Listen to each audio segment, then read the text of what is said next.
실적 시즌으로 바쁜 월가 수요일 아침 외신 브리핑입니다. 오늘도 이제 이 미국의 실적이 계속 쏟아져 나오고 있는데요.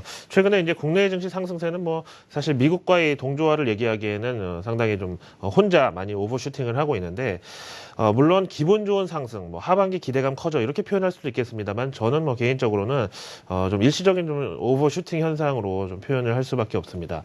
근데 그 이유로는 최근에 우리 코스피 증시 어제 2060선까지 이제 돌파를 했는데, 이런 게 이제 누가 봐도 좀 이게 이 시기가 맞지 않고 너무 좀 과도하다는 생각을 지울 수가 없고요.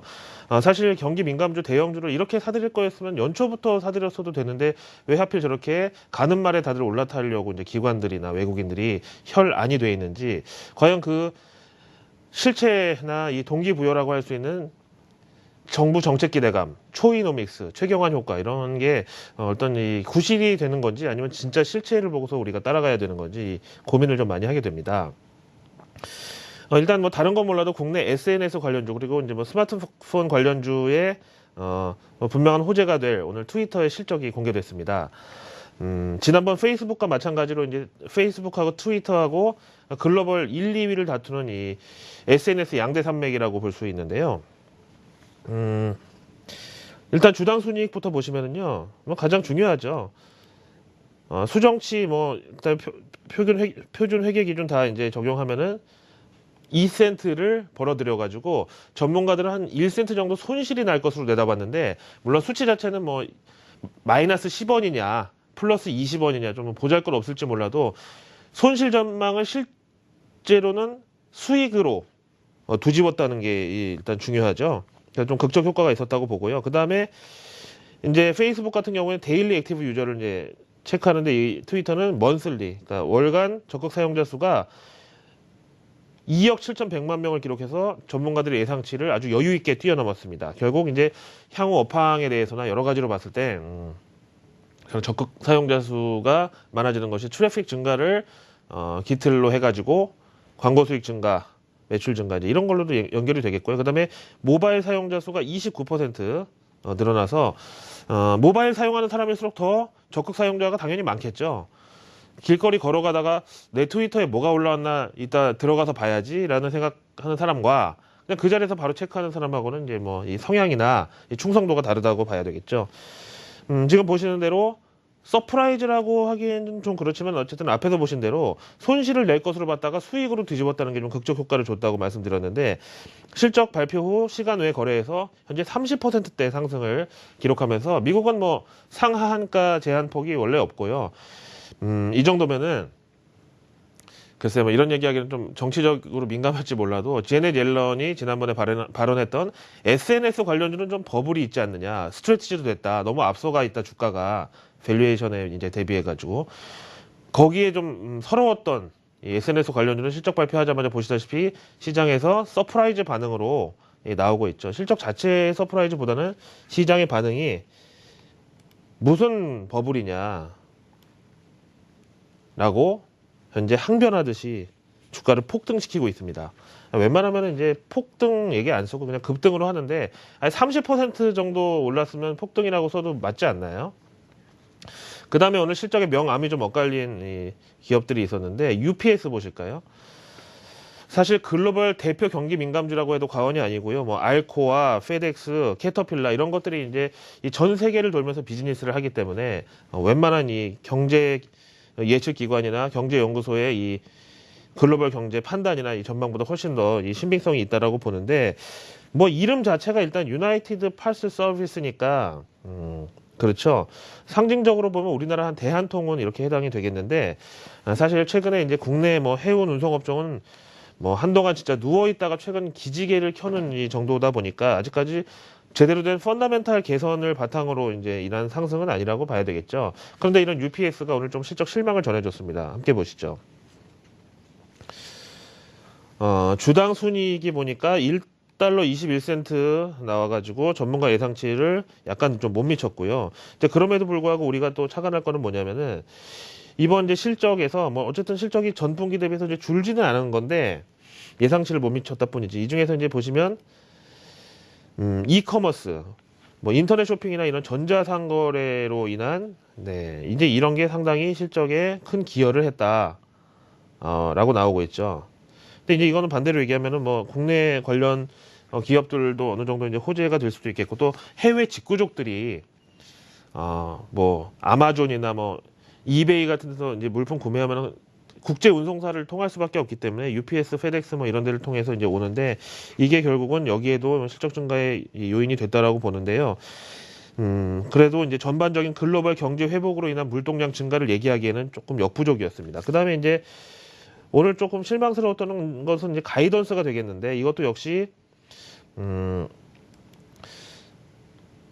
물동량이 증가하지 못하는 빈자리를 이커머스가 채워줬다 뿐이지, 올해 이제 실적 전망 수치를 보니까요. 4달러 90센트에서 5달러 정도를 제시해가지고, 지난 이제 1분기 실적 나왔을 때보다 좀 약간 좀 보수적으로 잡았네요. 이런 게 이제 전문가들로 하여금, 야, 뭐 글로벌 경제 회복세는 현재 진행형이니 뭐니 말은 많은데, 그럼 가장 대표적인 경기 민감주인 이 운송업종이 왜 살아나지 못하는가에 대해서 좀 회의적인 이걸 줬고요. 뭐 이커머스 늘어났다고는 하지만 대부분 이제 우리나라도 그렇지만 이 인터넷 쇼핑몰하고 연계되어 있는 이 택배 가격이 너무 낮은 수준이잖아요. 그러다 보니까 이게 뭐 특별히 앞으로 실적 증가에 뭐 도움이 되지 못하고, 그냥 약간의 좀 뭐 빈자리를 메워주는 식으로, 때워주는 식의 이제 이런 게 되지 않겠느냐라는 시각을 나왔습니다. UPS 오늘 이제 실적 발표하고 나서 3.7% 마이너스가 나왔고요. 이 정도 뭐 시총이나 등치가 큰 회사가 실적 실망으로 3% 넘게 빠졌다는 것은 좀 움직임이 컸다라고 봐야 되겠죠. 그 다음에 오늘 미국 증시 마감 브리핑 제목을 좀 보겠는데요. FOMC를 앞둔 경계감이 뭐 팽배했습니다만은, 뭐 굳이 여기다가 이제 구실을 갖다 붙이려면은 오늘 러시아 제재안이 이제 발표가 됐는데, 이거에 이제 이 시장은 조금 뭐 불편한 속내를 드러냈다. 사실 지난 미국의 러시아 제재 1차, 2차, 3차, 4차까지 나왔었나요? 그때마다 시장은 이제 특별히 신경 쓰지 않았었는데, 이번만큼은 좀 신경이 쓰인다. 진짜가 나타났다. 이제 이런 좀 반응이었고요. 그 좀 실체를 보면서 말씀드리면은, 미 재무부에서 올듀, 우리 이제 자동차 뭐 신모델 바뀔 때나 아니면 그냥 페이스 리프티드 정도 됐는데 뭐 특별하게 좀 이 홍보 효과를 주고 싶을 때 올뉴 뭐 차종 이렇게 이름 뒤에 붙이는데, 그래서 이제 5차라든가 4차라든가 이런 이제 지난 러시아 제재안하고 이제 이 고리를 딱 끊고 새로운 제재안이라고 이제 붙이고 있는데, 저는 좀 이례적이었다고 보는 게, 대러시아 제재안을 발표하는데 지금 화면 보시면은 중국 국영기업 4개가 맨 앞에 떡하니 들어가 있다는 거예요. 여기다가 이제 이란 운송사 들어가 있고, 그 다음에 이제 당연히 러시아 이제 금융기관을 이제 옥죄는 게 결국은 러시아의 가장 좋은 제재가 아닐까 해가지고, 뱅크 오브 모스코바, 그 다음에 러시아 농업은행, 우리나라 농협에 비유되고, 그 다음에 VTB 뱅크 같은 러시아 최대 상업은행, 이런 거를 갖다가 끼워놨다는 거죠. 그러면 이제 우리나라 입장에서는 요 유불리를 잘 따져봐야 되는데, 이제 러시아에서 미국 기업들에 대한 제재는 지난번에 말씀드렸죠. 마이크로소프트, 시스코 시스템즈, 슐레패커드, 이제 이런 러시아 정부에 납품하는 요런 이제 이 미국 개별 기업들, 글로벌 기업들에 대해서 우리는 비중을 줄이겠다. IT가 얼마나 중요한데 그런 우리한테 제재를 가하는 이 상대국의 기업들이 우리 이 전산이나 정보를 다루게끔 할 수 없다. 이제 이렇게 해서, 그때는 우리나라 관련 기업들이 있으면 조금 뭐 반사 이익도 있을 수 있다고 말씀드렸는데, 이번에는 대러시아 수출국 순위를 볼 것 같으면은 폴란드가 1위고요, 독일이 3위, 그 다음에 뭐 이제 중국 5위, 우리 대한민국이 지금 현재 대러시아 수출 규모 중에서 이제 8위를 기록하고 있고요. 그 다음에 이제 일본이 그 밑에, 그 다음에 이제 뭐 미국이 17위 이런 식으로 이제 가 있는데, 솔직히 뭐 깝깝한 거는 요 폴란드, 뭐 터키, 독일, 이탈리아, 중국, 프랑스 이제 이런 나라가 이제 앞에 있다 보니까 좀 그럴 텐데, 글쎄요. 진짜로 러시아 제재해가지고 미국의 이제 전형적인 뭐 수법이라 그러면 좀 뭐 비하하는 것 같지만, 어쨌든 일단 뭐 월드 폴리스 입장으로서 이제 뭐 무력 사용은 이제 최악의 최후의 보루라고 보고, 경제 제재를 통해 가지고 손발 다 묶어 가지고 완전히 나라를 거지를 만들어 버렸잖아요. 지난 뭐 이란 제재도 그랬었고 그래서 결국 이제 손을 들었었는데 이럴 경우에는 한국의 대러시아 수출에도 이제 조금 지장이 있을 수 있고 아무리 역학 관계를 우리가 뭐 따져봐도 미국이 러시아 제재하겠다는데 우리가 이런 나라들 비중을 뺏어온다라고 생각하기에는 이제 조금 무리가 따르는 그런 시나리오라고 보겠습니다. 어쨌든 긍정적이냐 부정적이냐 보면 한마디로 뭐 부정적이라고 볼 수 있겠습니다. 그럼 이제 이 사태에 이제 실마리를 쥐고 있는 것은 사실 이제 유럽인데 요즘 조금 이 표정 관리하느라고 바쁠 거예요. 왜냐하면 미국의 저런 강력한 요구에 따르지 않을 수도 없고 그렇다고 이제 여러 번 말씀드렸지만 이 고강도 러시아 제재는 사실 필살기의 이 개념으로 상대방을 완전히 보낼 수도 있지만 이 필살기를 쓰는 본인도 다치는 이 기술이 필살기 아니겠어요? 이런 식으로 봤을 때 이제 좀 ECB의 통화 정책도 어느 정도 이제 이 친시장적으로 가장 갈 수 있는 데까지 많이 근접을 했고 유로존 경제가 살아나야 되는데 이 러시아하고의 이 거래 규모도 워낙 많고 이러다 보니까 이게 오히려 부메랑 내지는 불똥이 튈 수도 있다는 이제 우려가 있어서 유럽의 입장에선 그렇죠. 극약 처방을 쓰는 대신 효과는 좀 빨리 통해 가지고 해결이 빨리 됐으면 좋겠다. 이제 이런 식의 입장이라는 겁니다. 앞에서 보신 이 오늘의 내용들이 좀 부수적이라고 하면은 오늘의 진짜 주된 내용은 바로 FMC가 되겠는데요. 원래 FMC 7월하고 12월은 큰 이 변화를 주지 않는 달입니다. 7월에는 휴가철이고 12월에 연말 쇼핑 시즌도 있고 뭐 이 패밀리 할리데이가 많은데 그런 때 뭐 금리를 움직인다든지 아니면 뭐 큰 변화를 주면은 시장에서 컴플레인을 많이 하겠죠. 그래서 보통 연준이 7월하고 12월 같은 때는 이제 뭔가 이제 통화 정책을 손대지 않고 대충 이제 구두 개입 내지는 이런 걸로 이제 때우는 경향이 있는데 이번에도 이제 당연히 어떤 이제 언급이 있을 텐데 이게 이제 상당히 초미의 관심사가 되면서 시장은 여기에 굉장히 좀 민감하다는 설명입니다.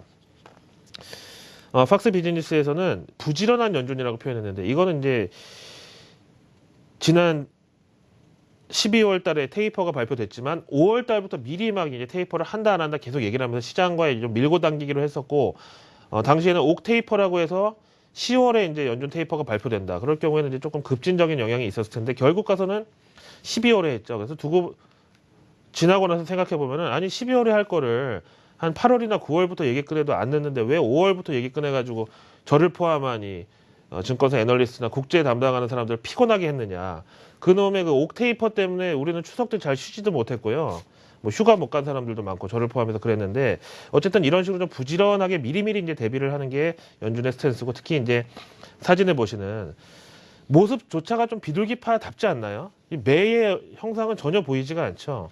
이 제넷 옐런의 이제 특성상 그렇다는 건데 일단 지금 월가에서는 7월 FMC 이제 내일이면 성명서가 나오는데 이번에도 당근과 채찍을 동시에 줄 것이다. 어떤 경기 회복에 대한 자신감을 피력하되 그렇다고 저렇게 자신감이 지나치다 보면 금리 인상을 앞당길 수 있구나라는 이런 불안감은 눌러주기 위해서 뭐 어떤 이 당근을 동시에 줄 것이다라고 보는데 근데 이제 컵에 물이 반 있을 때 해석이 엇갈릴 수 있는 것처럼 이 어떤 거에 월가가 집중하느냐는 지금 복불복의 이제 거의 그런 격이라는 거죠.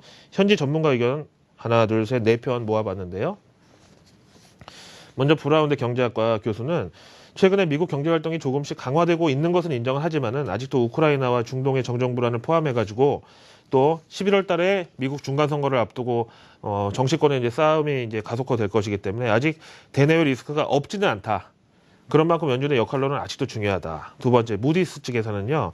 최근에 실업률 하락은 뚜렷하면서도 고무적으로 평가할 수 있다. 근데 이제 실업률이 6.1까지 와 있나 6.2까지 와 있나 하여튼 왔다 갔다 하는데 6% 초반에서 이제 6%를 깨고 앞에 5자가 언젠간 붙을 것이라는 것은 이미 기정사실화돼 있고 반면에 이제 이 디테일이라고 할 수 있는 실질 임금 상승률 같은 이런 것들은 여전히 연준의 초저금리가 필요하다. 다음에 매시로 파이낸셜.